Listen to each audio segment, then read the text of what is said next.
beaches and headlands.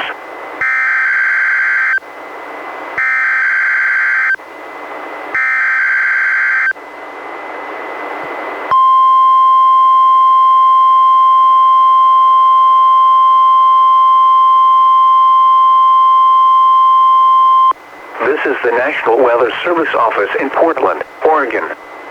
The preceding was a test of NOAA Weather Radio's warning alarm. Tests of these receivers are normally conducted every Wednesday between 11 a.m. and noon. If there is a threat of severe weather on the day of the test, it will be postponed until the following week. This concludes this test. We now return to our regular programming.